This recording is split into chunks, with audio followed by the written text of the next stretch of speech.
Hoje é um dia particularmente especial que nos une. A proposta de Esperança Cristã hoje, de Vítor José Novaes. A novidade desta ótica consiste em olhar a esperança como um sentido, como um estilo e como um impulso para a regeneração da proposta moral.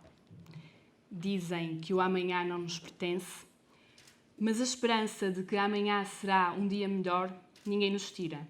Não é à toa que a esperança é considerada a mãe de dias melhores. E que em cada dia, começar de novo seja o ponto de partida a começar por dentro. Sejam bem-vindos à apresentação da obra que pretende ser fonte de inspiração para a transformação do ser e do agir do crente. Vamos dar início a esta sessão com um fado de esperança proporcionado por José Miguel Ferreira.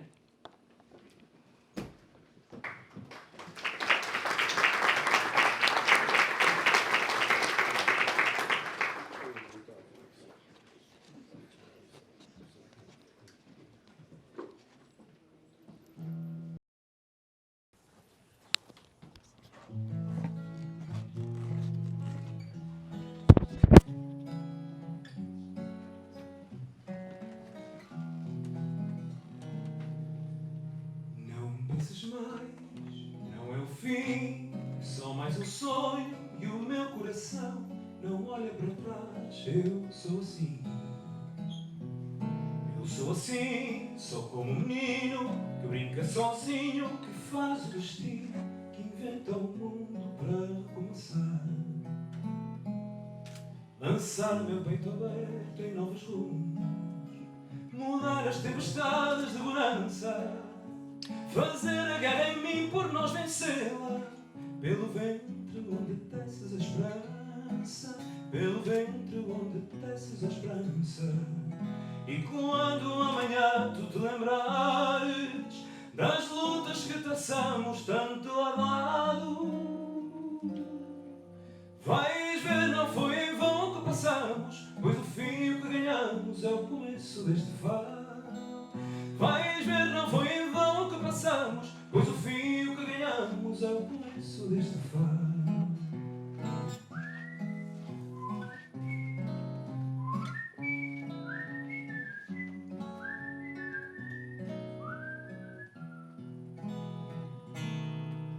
Lançar o meu peito aberto em novos rumos, mudar as tempestades em bonança, fazer a guerra em mim por nós vencê-la.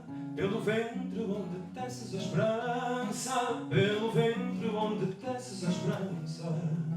E quando amanhã tu te lembrares das lutas que travamos lado a lado, vais ver, não foi em vão que passamos, pois o fim que ganhamos é o começo deste fado. Vais ver, não foi em vão que passamos, mas a briga que vencemos é um novo canto, um novo fado. Mas a briga que vencemos é um novo canto, um novo fado. Mas a briga que vencemos é um novo canto, um novo fado.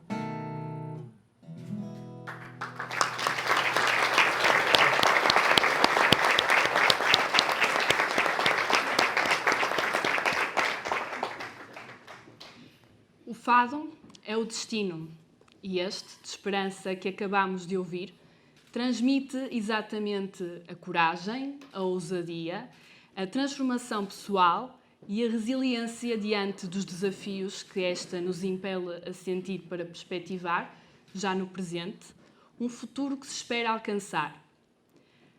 A canção que acabamos de ouvir conduz-nos a refletir sobre a postura corajosa que se adquire ao encarar mudanças e os desafios como uma oportunidade de crescimento que se dá ao transformar dificuldades em oportunidades. Mas Vítor José Novaes, autor da proposta de Esperança Cristã hoje, alicerça em algumas categorias da moral fundamental este tema. Passo agora a palavra ao professor Jorge Teixeira da Cunha, que irá apresentar a respectiva obra que nos trouxe hoje até cá. Obrigado.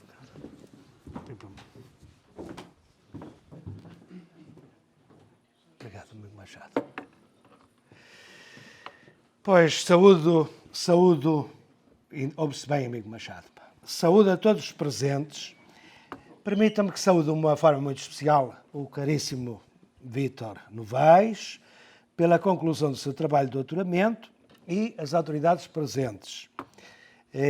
O Sr. Arcebispo, que saúdo em vista do futuro, o Sr. D. Jorge Ortiga, por quem tenho um grande apreço, o Vice-Reitor João Duque e demais autoridades, se as houver presentes, que é um gosto estar aqui. Quem exprime que é um gosto estar aqui. Portanto, é para mim uma grande honra apresentar-vos este trabalho. Um trabalho que tem um valor em si, mas esse valor não se faz comum. Acabava de saudar o Sr. Arcebispo e o Sr. Dom Delfim. Portanto, estava eu a dizer que os trabalhos que têm um valor em absoluto não se fazem valor comunicado se não houver uma recepção dessa mensagem. É isso que eu estou aqui para ajudar, se for possível, que este trabalho do caro Padre Vítor se transforme, depois de ser benefício para ele, em benefício para nós todos, que o recebemos, que o meditamos, que o aprofundamos, que o fazemos nossa vida, não é? E, portanto, que nos ocasiona um crescimento na estima do que deve ser estimado, para que a felicidade que é dele, ao concluí-lo, seja também a nossa, que o fazemos nosso também. Eu vou proceder de um modo um pouco formal. Primeiro darei uma ideia aproximada do conteúdo da obra. Os teólogos lembram-se como é que é fazer uma recensão, não é? Primeiro dizer a que santo pede o texto, não é? Uma recensão. Depois um pouco tentar esclarecer algumas das perspectivas do trabalho. E depois fazer alguma avaliação, alguns conselhos sobre o resultado final deste trabalho. Portanto, quanto ao primeiro ponto, é um trabalho académico, por um lado, no melhor sentido da expressão. Elege um tema, desenvolve-o, tira uma conclusão.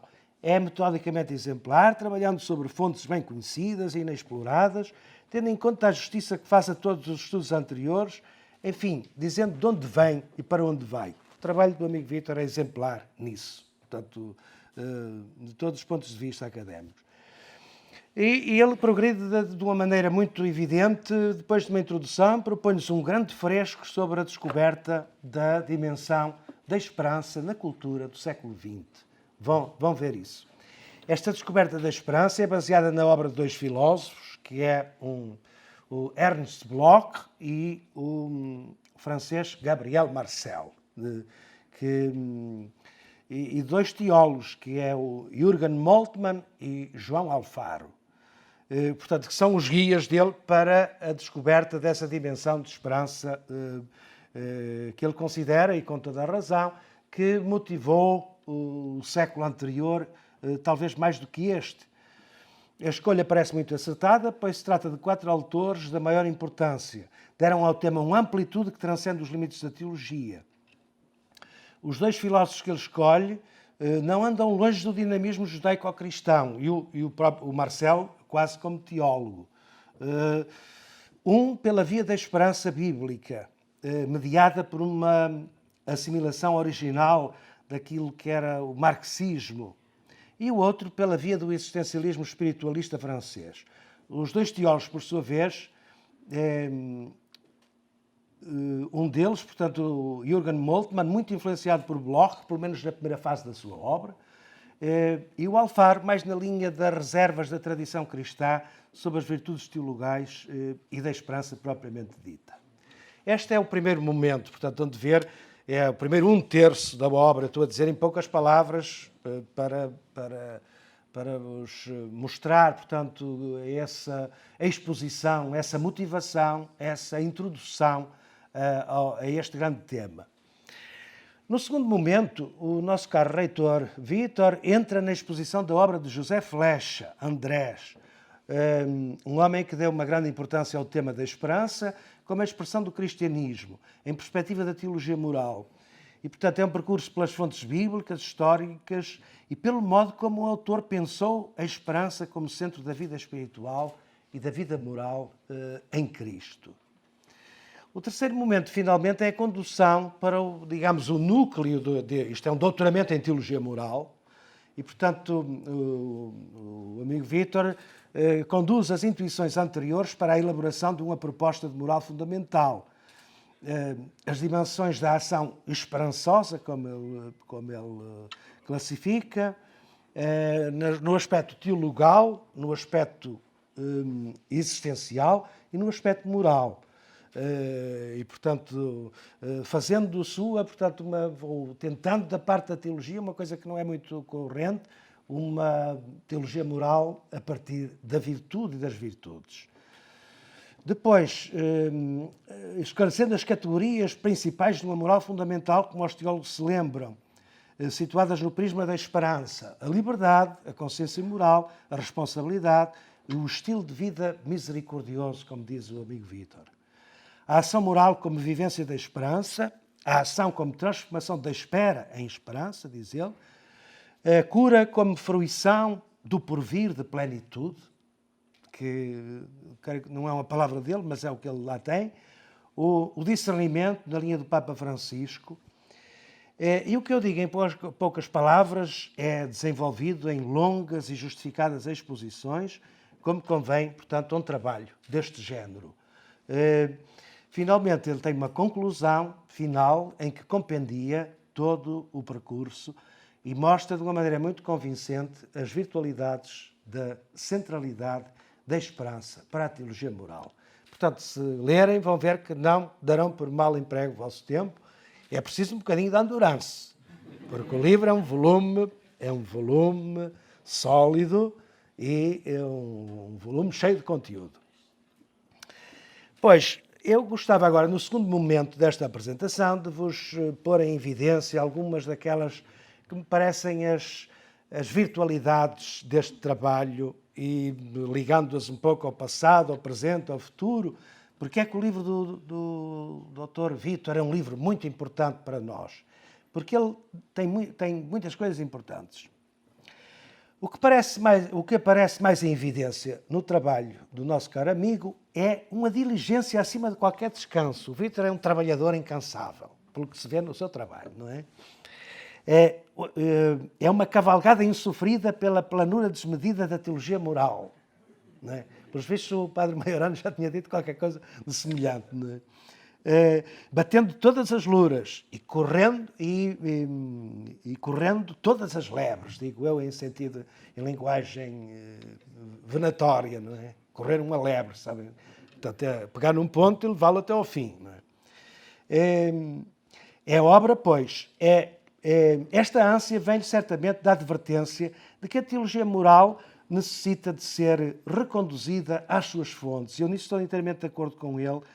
Segunda linha, que os teólogos também se lembram da proposta sempre atual do Concílio Vaticano II, que nos propõe que a teologia moral seja sempre reconduzida às suas fontes da Escritura, do mistério de Cristo, da nossa própria autenticidade existencial.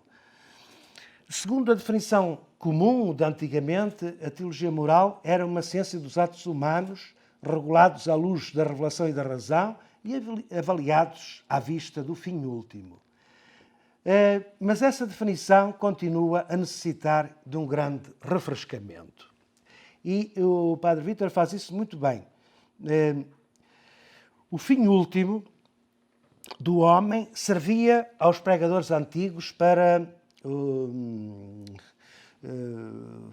as invectivas, quase umas vezes furiosas, outra vez convincentes, aos seus ouvintes, que lhe chamava, todo o pregador, os mais antigos reverendos estão aqui, lembram-se que era respice in finem, cristão, olha para até o fim, saberás o que fazer, não é?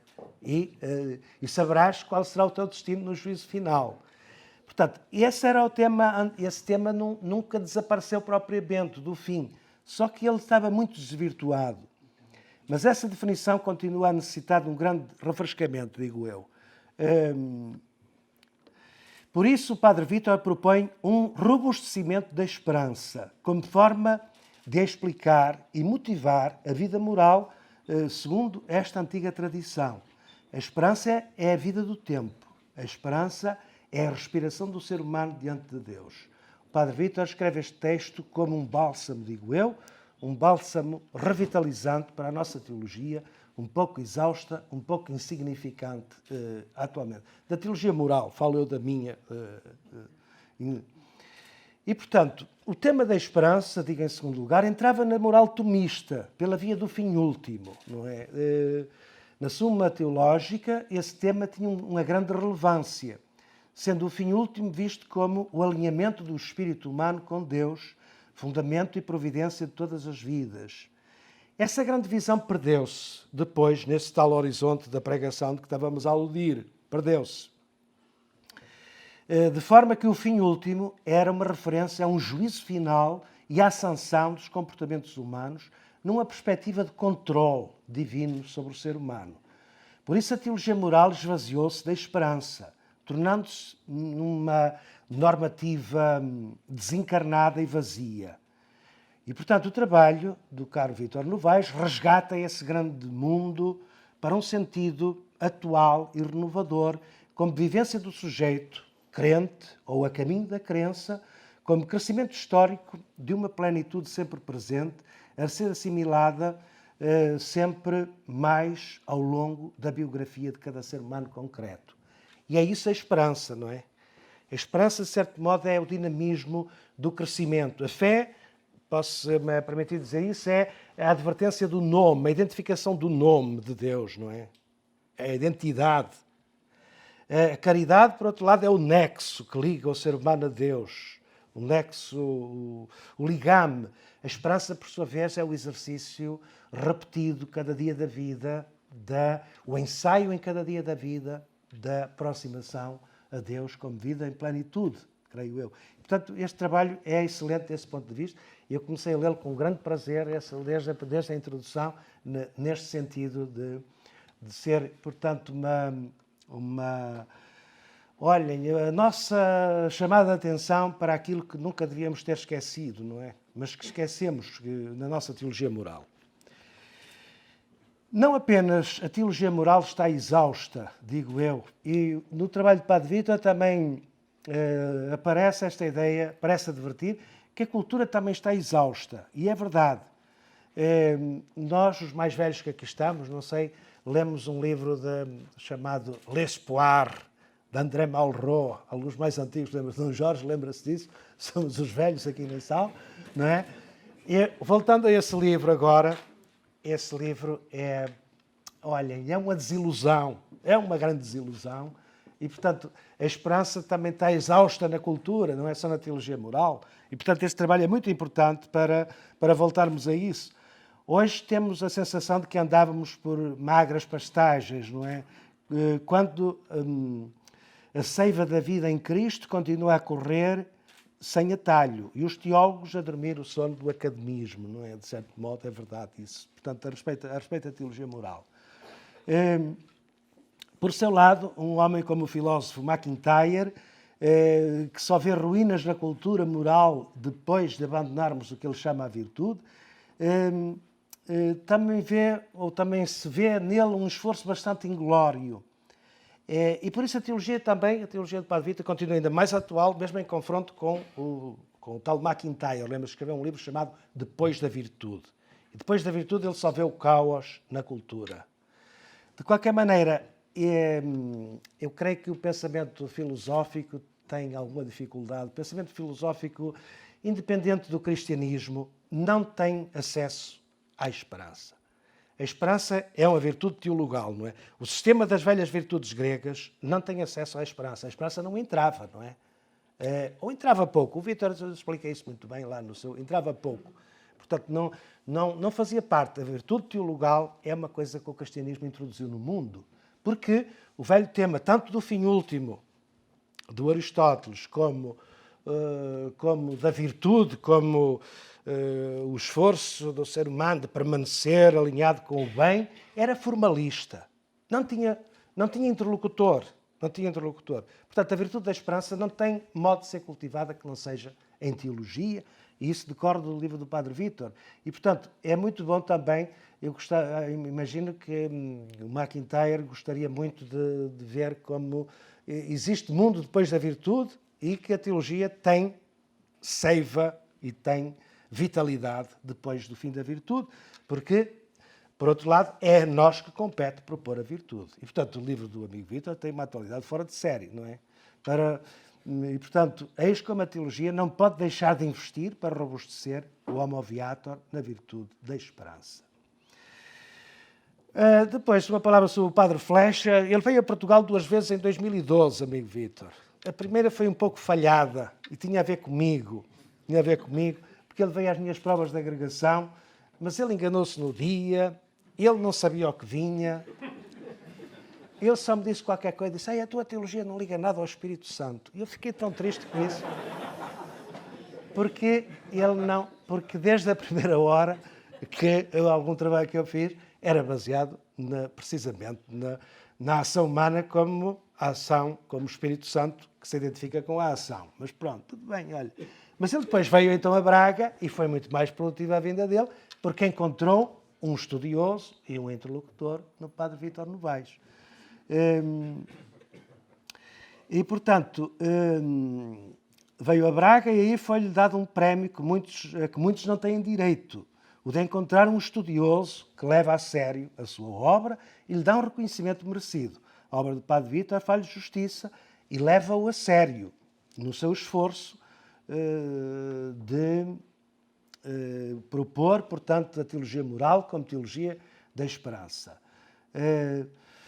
A teologia moral que resulta, portanto, do trabalho do professor Flecha e do caro Vítor Novaes é um esforço repartido e um ótimo contributo para repropor a moral da virtude, não no contexto um tanto ideológico a que esta expressão anda ligada.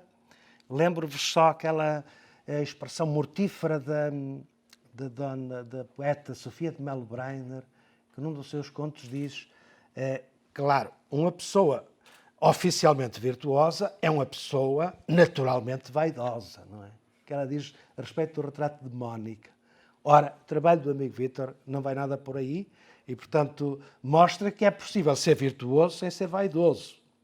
E, portanto, naquele mau sentido da expressão, das virtudes públicas e dos vícios privados, etc., disso tudo. Portanto, é um trabalho completamente diferente, mas no sentido de que a esperança é a virtude do frente a frente com Deus de Jesus Cristo, fonte de todas as vidas e vida de todas as biografias. Isso é o sentido do trabalho do amigo Vítor. Portanto, resulta finalmente uma teologia que religa a moral e a espiritualidade, a história pessoal e a história comum, a graça e a ética, no melhor sentido em que isso se pode propor. Portanto, espero que seja lida por muita gente. Finalmente, caro amigo Vítor Novaes, este trabalho é um grande marco miliário na sua vida e é uma promessa para a nossa Faculdade de Teologia, para a nossa Igreja de Braga, deixe-me dizer, da Igreja do Norte e de Portugal, eu acho, sim. Permitam-me que diga uma coisa. As culturas leonesa, galaica e portuguesa têm grandes virtualidades para o tema da esperança teologal, digo eu. Portanto, poder-se-ia ter concebido este trabalho de outra maneira. Portanto, os nossos pensadores galegos, portugueses, têm esta virtude como a vida do tempo, nomeadamente ligada à questão da saudade, que é uma coisa muito nossa e que pode ser lida filosoficamente e teologicamente, pode ser aproveitada aí. Eu espero que o trabalho do amigo Vítor pudesse alguma vez tentar fazer isso também. Ligar o pensamento português e não apenas... Porque esses autores, pois, são o Bloch e tudo isso, são um pouco datados, digo eu. Nós temos uma seiva na nossa cultura que é muito interessante para isso. Para pensar, portanto, a esperança teologal. Isso podia ter sido posto em evidência. Todas as possibilidades de o fazer são suas no futuro, tanto a nível literário como do pensamento filosófico e teológico. Portanto, eu digo leonês, que é a terra do Padre Flecha, galaico, que é a terra da saudade, português e brasileiro e tudo isso, que é o espaço cultural a que nós damos origem. E, portanto, que como cultura da esperança, cultura do futuro, cultura do progresso até, mas de um progresso diferente do progresso iluminista. É nesse sentido que eu quero dizer. Nós temos outro caminho. Portanto, o trabalho tem imensas virtualidades de ser continuado, assim a vida sacerdotal lhe facilita a continuação, amigo Vítor. A inteligência da esperança é muito importante para uma pastoral lúcida que necessitamos como de pão para a boca, neste nosso Portugal e nesta nossa igreja de hoje. O sujeito contemporâneo que nós somos vive obcecado pela perfeição moral. Vive obcecado pela perfeição moral. Estes sintomas de cultura que há desta cultura do cancelamento, como se chama, nem quero usar as palavras inglesas que se usam, é uma espécie de um rigorismo ético que regressa. É verdade, é um rigorismo. Vive obcecado pela perfeição moral. E, portanto, nós também temos isso, portanto, desde o Prisciliano, temos esse rigorismo. A cultura do cancelamento do presente e do passado não tem falta de lucidez nem de boa vontade, digo eu, mas falta-lhe a seiva existencial da esperança, sem a qual todo o progresso é causa de injúria e de sofrimento e de mal. O seu trabalho pode dar um grande contributo para isso. O Papa Francisco tem introduzido muitas novidades na moral e na pastoral, como sabemos. O seu trabalho, como aliás está na última parte do seu escrito, pode dar-lhe um grande contributo, uma grande ajuda para desenvolver as suas intuições que tanta perplexidade causam em tantos cristãos, não é? Eu refiro-me nomeadamente às soluções da Amoris Laetitia e assim. Portanto, a esperança pode fundar e pode antecipar, digamos assim, ou pode dar a viver antecipadamente a solução normativa que o Papa propõe com tanta polémica algumas vezes. Muito obrigado, Padre Vítor, é o que digo no fim, por este trabalho, que é uma consolação para o espírito, num tempo de aridez e de desencanto. Os que perseverarem na leitura, e eu espero que sejam muitos, estão aqui, no percurso pelo longo texto, não ficarão desiludidos. Bem precisamos de leituras que nos deem a viver a vida na sua plenitude. No nosso tempo, que é, de certo modo, um tempo de estiagem, mas também um tempo de abertura pela via da estética ao mistério divino que sempre está disponível para quem regressa dos lares descampados da nossa atribulada vida. O trabalho do amigo Vítor pode nos dar essa grande consolação neste tempo de estiagem e espero que venha a ser muito útil para todos os que estão aqui, que o leiam, que façam a propósito. Não vou nunca cansar-me de o ler, vou levar até ao fim esta leitura. Muito obrigado a todos, muitos parabéns, amigo Vítor.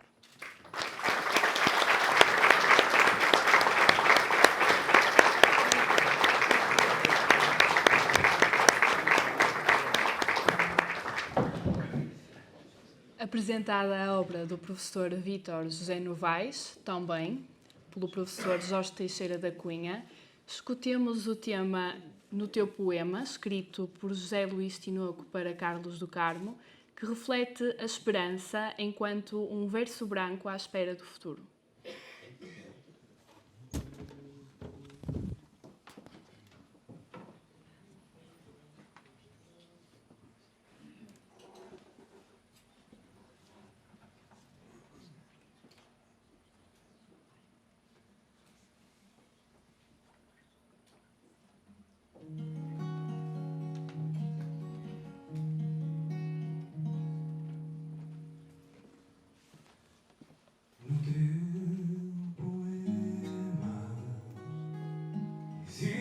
Verso branco e sem vida, um corpo que respira no céu aberto, janela debruçada para a vida. No teu poema existe a dor calada lá no fundo, passo da coragem em casa escura e aberta uma varanda para o mundo. Existe a noite, o riso, a voz refeita à luz do dia, a festa da Senhora da agonia e o cansaço do corpo que adormece em cama fria. E nasce fraco ou forte, o risco, a raiva e a luta de quem cai ou que resiste, que vence ou adormece antes da morte.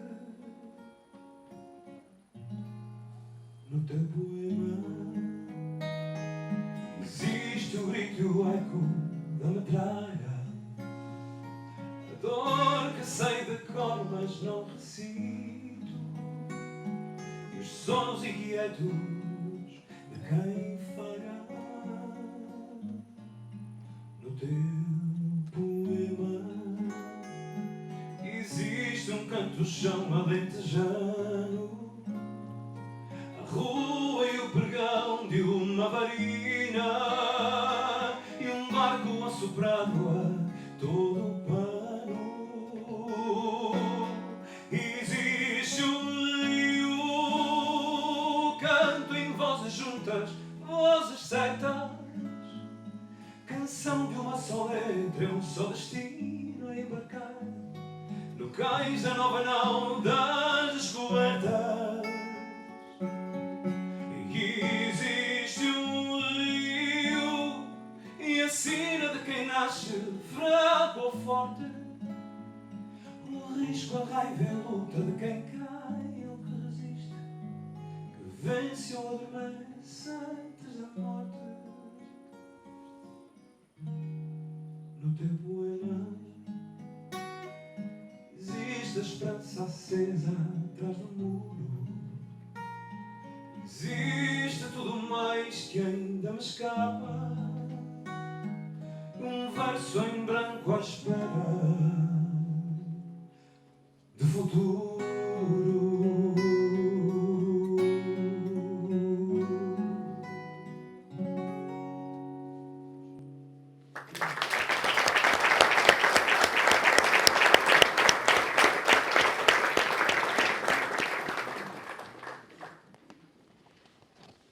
Sob um ponto de vista direcionado para a vida e para a condição humana, esta música refere a esperança como a capacidade que temos para criar o destino, independentemente das incertezas e adversidades que possam surgir. Ser capaz de acreditar na possibilidade de transformação e renovação, assim como num futuro melhor, é uma virtude. Logo, a esperança é uma virtude. Vai usar agora da palavra Pedro Martins para a leitura de partes de Os Portais do Mistério da Segunda Virtude, escrito por Charles Péguy, que concordam com esta caracterização.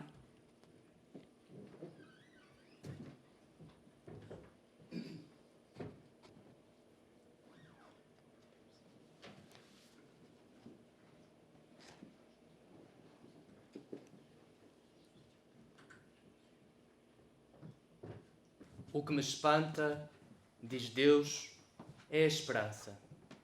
E disso não me canso. Essa pequena esperança que parece não ser nada. Essa esperança menina, imortal.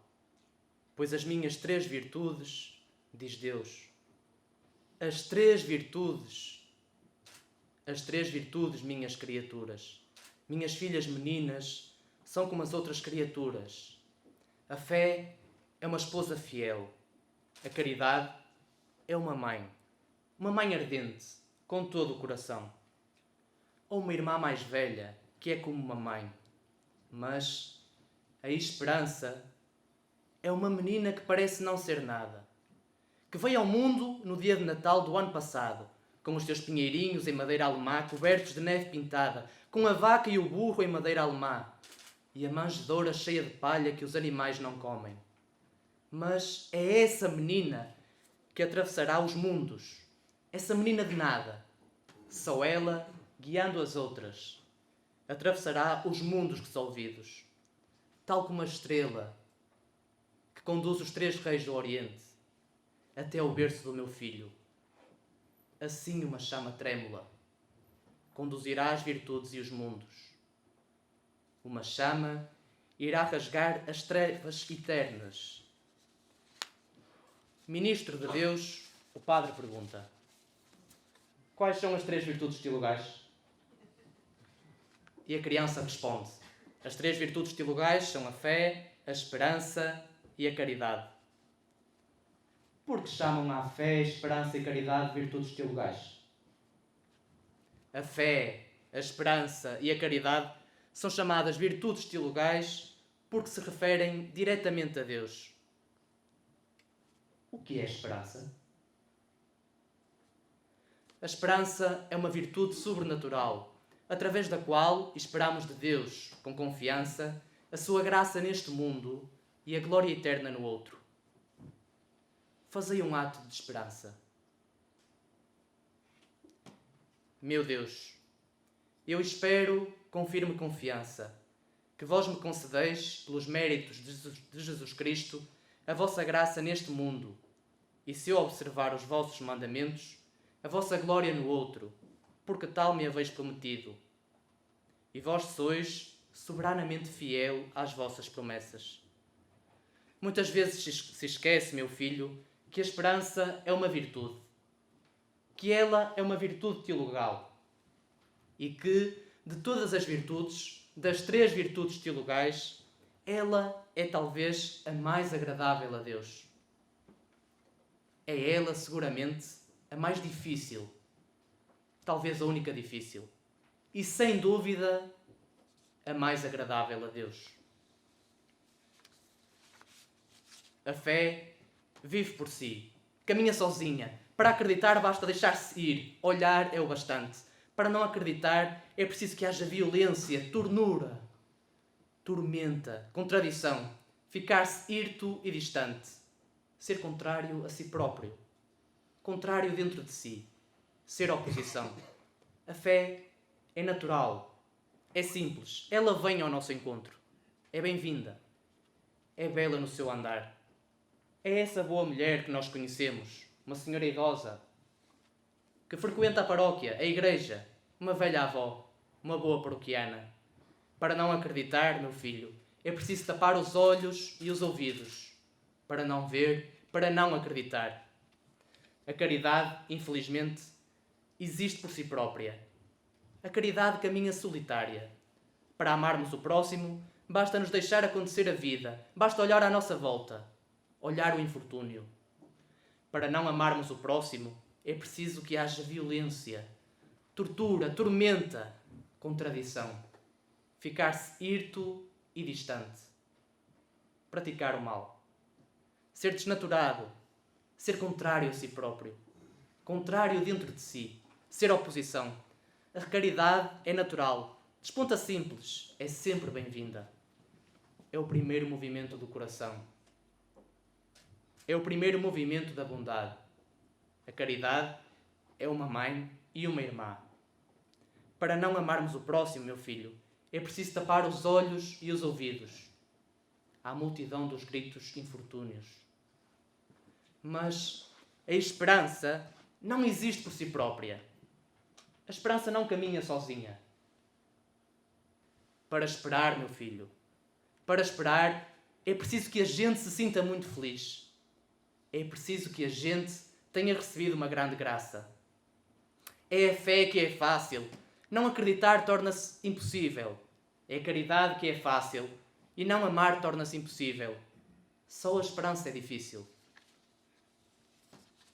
E o mais fácil e a inclinação maior é desesperar. Essa é a grande tentação. A pequena esperança caminha entre as suas irmãs mais velhas e não lhe é dada a devida atenção. No caminho da salvação, no caminho da carne, no caminho pedregoso da salvação, na estrada interminável, nessa estrada entre as 2 irmãs, caminha a pequena esperança. Entre as 2 irmãs grandes, aquela que é casada e aquela que é mãe. E ninguém repara nela. O povo cristão só repara nas 2 grandes irmãs. A primeira e a última, que caminham com pressa para o tempo presente, num instante momentâneo que passa. O povo cristão só vê as 2 irmãs. Só olha para as 2 irmãs grandes, a da direita e a da esquerda, e quase não repara na que caminha no meio. A pequena, aquela que ainda vai à escola e que caminha no meio das 2, para ajudá-la a fazer o caminho pedregoso da salvação. é ela, essa menina, a que está no meio, que arrasta tudo consigo. Porque a fé só vê aquilo que é, mas ela vê aquilo que será. A caridade só ama aquilo que é, mas ela ama aquilo que será. A fé vê o que é no tempo e na eternidade. A esperança vê o que será no tempo e na eternidade. Ou seja, o futuro da própria eternidade. A caridade ama aquilo que é no tempo e na eternidade. Deus e o próximo, assim como vê a fé, Deus e a criação. Mas a esperança ama o que será no tempo e na eternidade. Ou seja, o futuro da eternidade. A esperança vê o que ainda não é e o que será. Ama o que ainda não é e o que será, no futuro do tempo e da eternidade. No caminho íngreme, pedregoso, difícil, sobre a estrada íngreme, arrastada, segura pelos braços das duas irmãs mais velhas que a levam pela mão. A pequena esperança avança, e no meio, entre as duas irmãs mais velhas, parece até que se deixa arrastar por elas, como uma criança que ainda não tem força para andar e que se deixa levar pelo caminho à força. Mas é ela, a esperança, que faz andar as duas outras irmãs, que as arrasta. É ela que faz andar o mundo inteiro e que o arrasta. E as duas irmãs mais velhas só caminham por causa da pequena.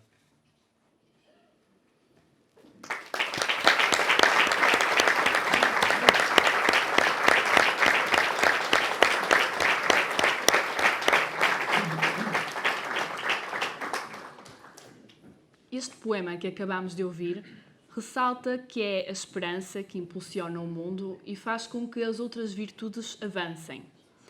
É ela que faz com que o mundo trabalhe e progrida. Assim como uma criança que ainda não tem força para andar, a esperança parece ser arrastada pelas suas irmãs mais velhas. Mas é ela quem as faz caminhar e arrasta o mundo consigo. Vai usar da palavra o professor Vítor José Novaes, o autor da obra que nos trouxe hoje cá.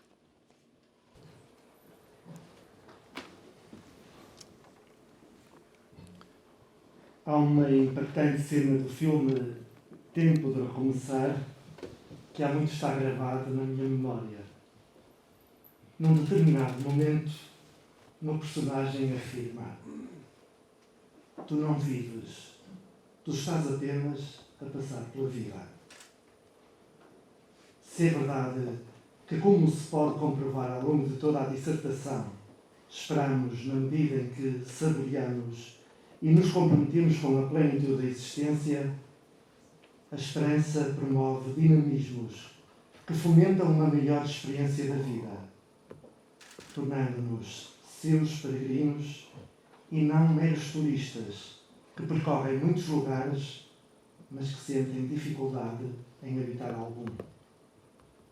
De facto, ao longo desta investigação, procurei olhar a esperança como dinamismo impulsionador de superação, reconhecendo-a como inspirador, quer para a caminhada crente, quer para a teologia moral.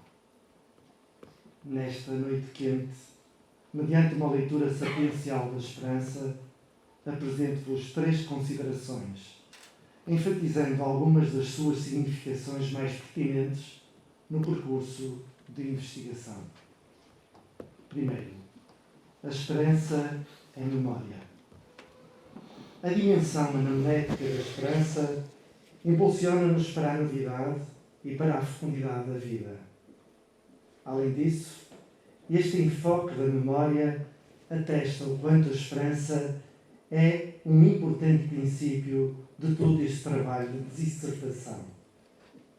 De facto, este axioma, no princípio está a esperança, é perceptível no discorrer da tese, mas revelou-se particularmente significativo em 2 momentos distintos, em 2012 e em 2015. No ano de 2012, o padre José Romão Flecha orientou um retiro ao clero da Arquidiocese de Braga.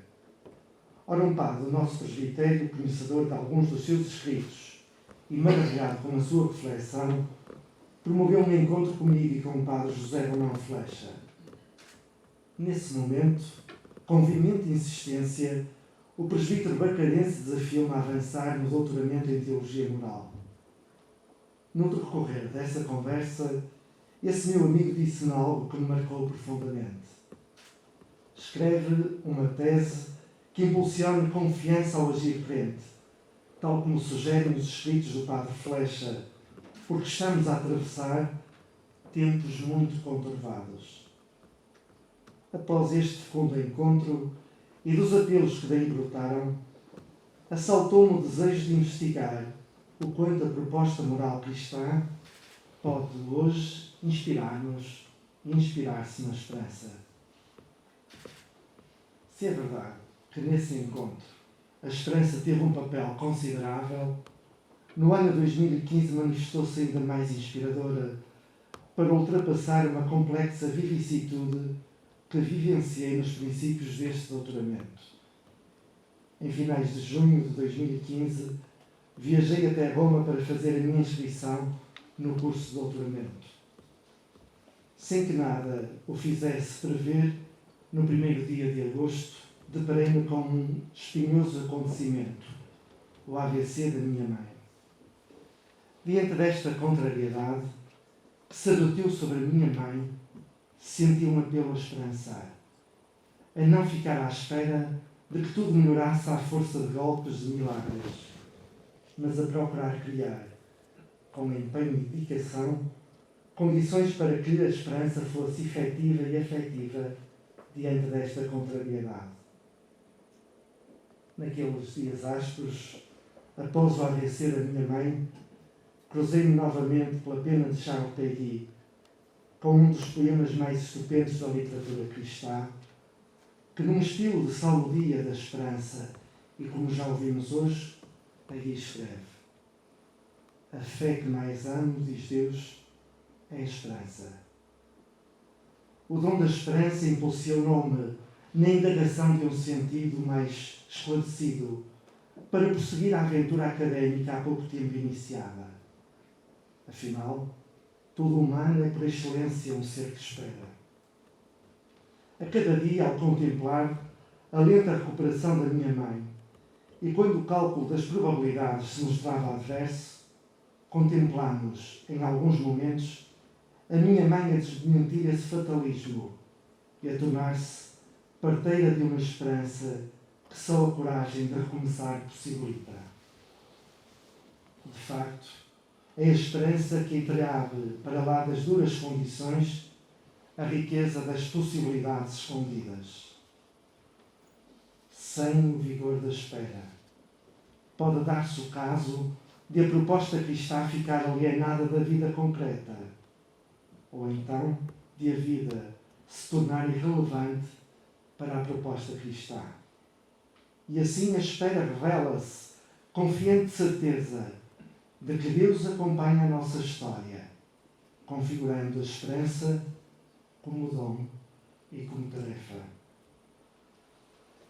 Nem a moral do rigorismo, nem a tendência laxista são concretizadoras dos ideais da moral da esperança, mas antes uma confiança que seja capaz de dar um sentido à vida, fundamentado nos ensinamentos de Jesus de Nazaré, o Cristo.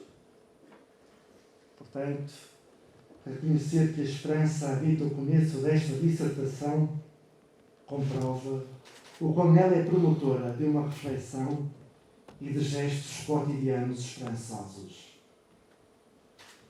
Segundo ponto. A esperança é utopia. Olhar a esperança a partir da lente da utopia contribui para que a ética não seja percebida como um mero museu de memórias, mas antes como uma ânsia missionária de cuidar de todos, gerando-nos também para a beleza e para a alegria que nascem da utopia ancorada no Evangelho. Neste horizonte, a espera não se apresenta como simples e ingênua utopia da fé, nem como uma e entre outras possibilidades. é uma esperança ativa, que se abre ao mundo e às suas possibilidades de vir, de transformação e de transfiguração. Ela provoca uma confiante certeza no Deus amor, relevado e presente e revelado também na nossa história. A esperança é simultaneamente esse dom e essa tarefa para cada cristão. Quando, há algumas décadas, o jornalista Eduardo Galeano foi questionado por um estudante sobre a pertinência da utopia na nossa vida, ele foi contundente na resposta. A utopia está no horizonte. Aproximo-me 2 passos, ela afasta-se 2 passos. Caminho 10 passos e o horizonte corre 10 passos. Por muito que eu caminhe, jamais a alcançarei. Então, para que serve a utopia?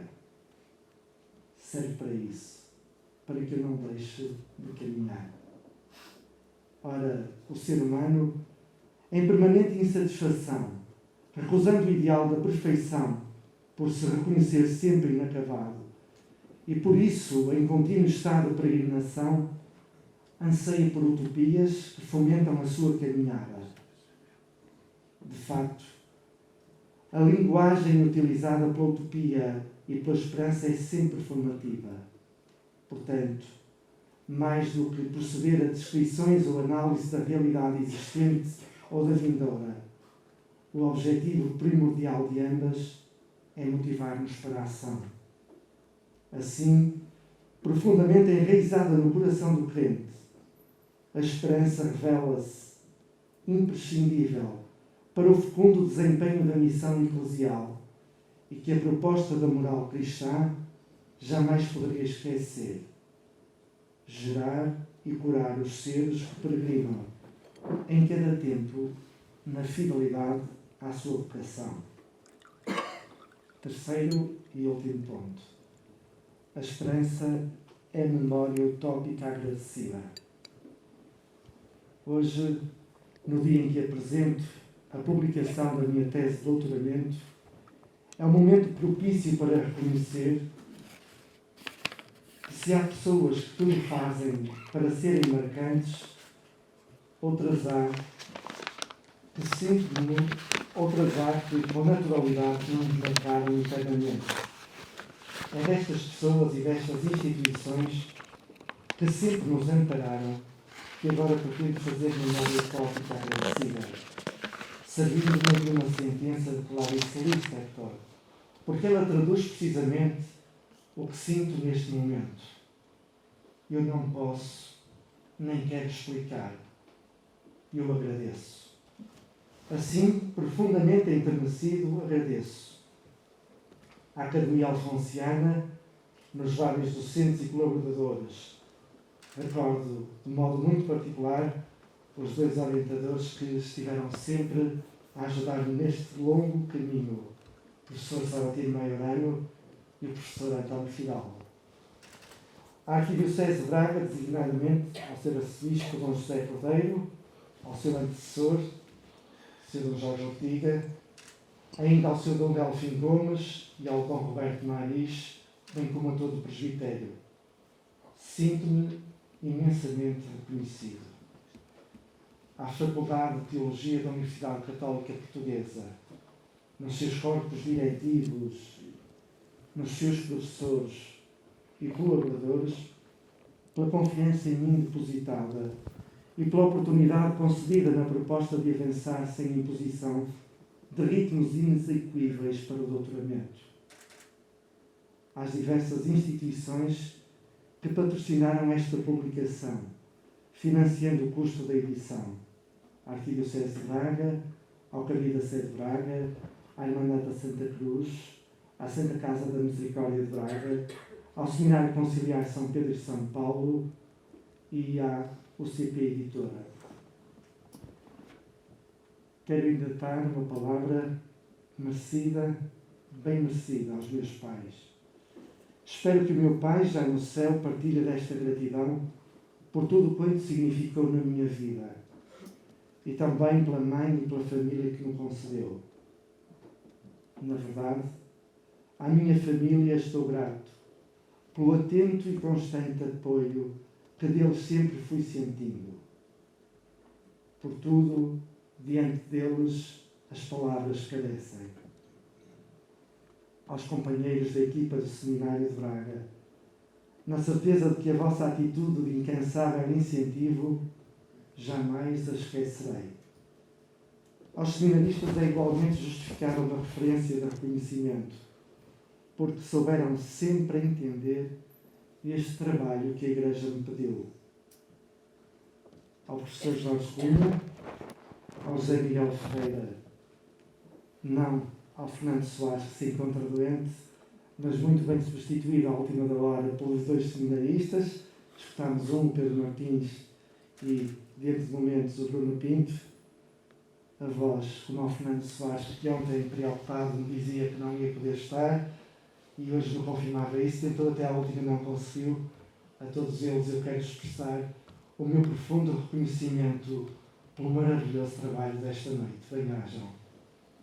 A todos os presentes, manifesto o meu reconhecimento agradecido. Menção justíssima a uma professora aí, bem no meio, bem discreta, professora de português e colabora no seminário, a professora Isabel Gomes. Sempre disponível, sempre atenta para ir à caça da gralha, da vírgula ou do ponto final que era necessário colocar. Desculpem-me todos os presentes que eu deveria preferir e não me fiz.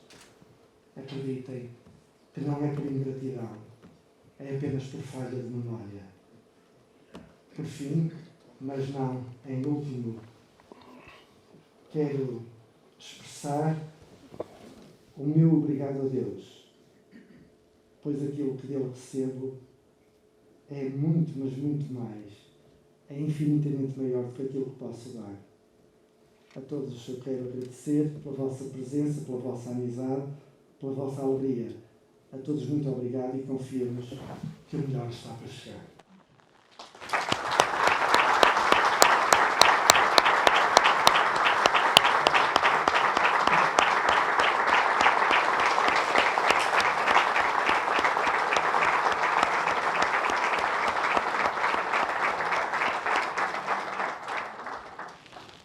Após estas belíssimas palavras do professor Vítor, escutemos a leitura de mais algumas partes de Os Portais do Mistério da Segunda Virtude, que destacam a esperança como uma força inabalável capaz de superar qualquer adversidade, por Bruno Pinto.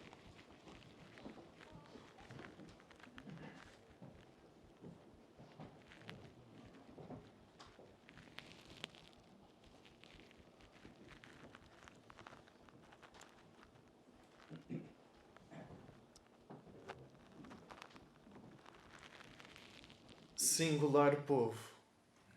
A água inteira é-lhe uma fonte de vida. Toda a água que cai passa a ser água corrente, pelo ministério da esperança. Toda a água má passa a ser água potável. As águas más podem deixá-los doentes, mas nunca serão para eles veneno. As águas más jamais os envenenam. Eles bebem impunemente de tudo, por essa intimidade que têm com a pequena esperança. Por isso interrogamos, mas porquê? Porquê é que essa fonte da esperança corre eternamente? Que fonte é essa eterna que corre eternamente? Eternamente jovem, eternamente pura, eternamente fresca, eternamente corrente, eternamente viva. Onde é que essa criança vai buscar tanta água pura, tanta água clara, tanto jorrar, tanta nascença? É ela que se cria? E como? Não, diz Deus, só eu posso criar. Então onde se encontra tanta água? Porque se essa fonte não cessa, se essa fonte é eterna e eternamente fonte, deve haver um segredo nisso, um mistério. Para que essa fonte eterna não se confunda com as águas pesadas, com as espessas chuvas de outono. Para que ela eternamente não se esgote com os ardentes ardores de julho. Ó gente boa, diz Deus, nada de mal existe. O seu mistério não tem nada de estranho e o seu segredo é simples. Se era com a água pura que ele queria criar nascentes puras, nascentes de água pura, ela jamais encontraria que bastasse em toda a minha criação, porque a não há. É com as águas más que ele cria nascentes de água pura, e é por isso que ela nunca lhe faltará. É também por isso que ela é a esperança. Mas como trabalha ela para conseguir água pura de água má? Água jovem da água velha, dias novos dos dias velhos, água nova da água usada, nascentes da água parada, almas frescas de almas envelhecidas, fontes de alma de uma alma velha, água fresca da água morna. Infeliz daquele que é morno. Manhãs jovens de noites velhas, almas límpidas de almas transtornadas, águas límpidas de águas turvas, almas crianças de almas já usadas, almas nascentes de almas crepusculares, almas correntes de almas estagnadas. Como conseguiu ela? Como é que ela trabalhou? Isso, meus filhos, é o meu segredo, porque eu sou o Pai. Almas novas de almas que já serviram, dias novos de dias que já se foram, almas transparentes de almas perturbadas, almas de levante de almas do poente, dias transparentes de dias nebulosos. Se com dias transparentes ela conseguisse dias transparentes, se com águas, se com almas, com água clara, ela criasse nascentes, se com água clara obtivesse água clara, se com almas puras obtivesse almas puras, meus filhos, isso de nada valia. Toda a gente consegue fazer igual e não haveria segredo. Mas é com água suja, com água envelhecida, com água conspurcada. Mas é de uma alma impura que ela obtém uma alma pura. E isso é o mais belo segredo que existe no jardim do mundo. Se ela fizesse água pura com água pura, sabia muito bem o que fazia e não era grande coisa. Se com água pura ela conseguisse fazer brotar uma fonte de água pura, falhara em seguida. E ela não é tola, sabe bem que falharia. Mas é das águas más que ela obtém uma fonte eterna. Ela sabe bem que nunca falhará. A nascente eterna é uma graça e ela sabe bem que jamais falhará. E é preciso que a minha graça seja muito grande. É de uma água má que ela obtém as nascentes. Por isso, ela não falhará. Nas suas nascentes perfeitamente puras, é do dia impuro que obtém o dia puro. E ela não falhará. É da alma impura que ela obtém a alma pura. Ela jamais falhará.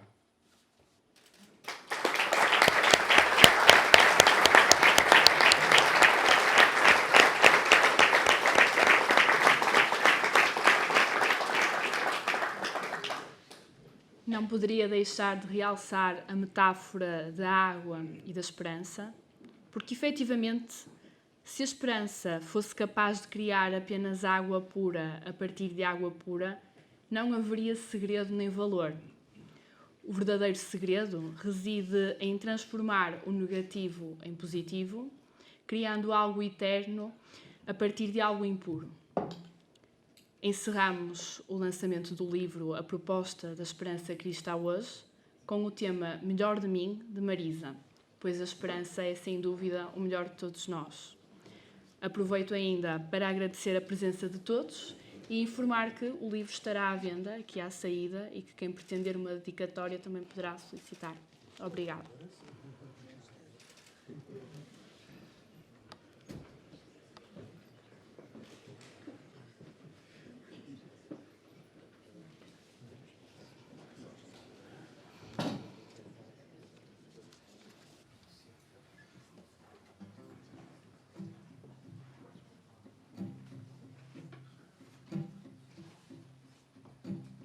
Hoje a semente que dorme na terra e se esconde no escuro que encerra, amanhã nascerá uma flor. Ainda que a esperança da luz seja escassa, a chuva que demora e que passa vai trazer uma luta amor.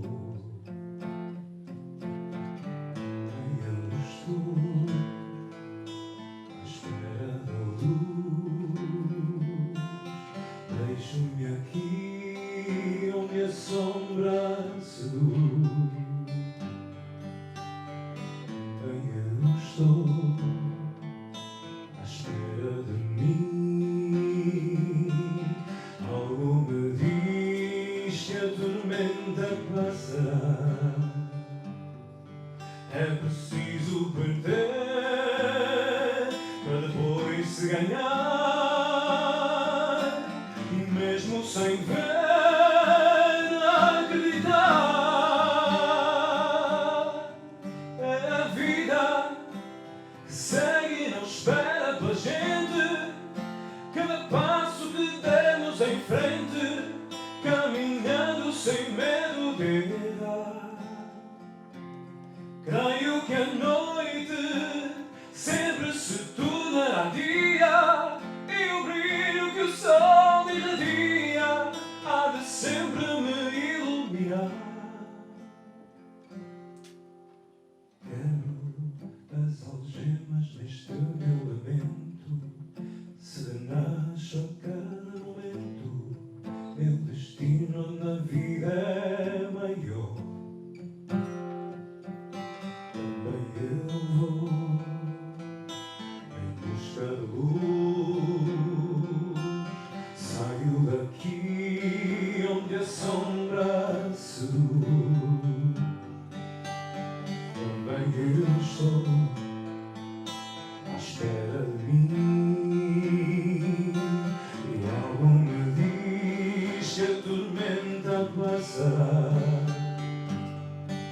É preciso perder para depois se ganhar, e mesmo sem ver, acreditar.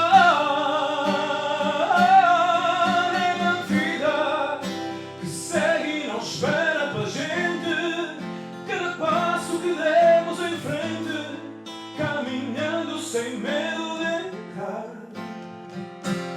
Creio que a noite sempre se tornará dia, e o brilho que o sol irradia há de sempre me iluminar. Sei que o melhor de mim está para chegar. Sei que o melhor de mim está para chegar. Sei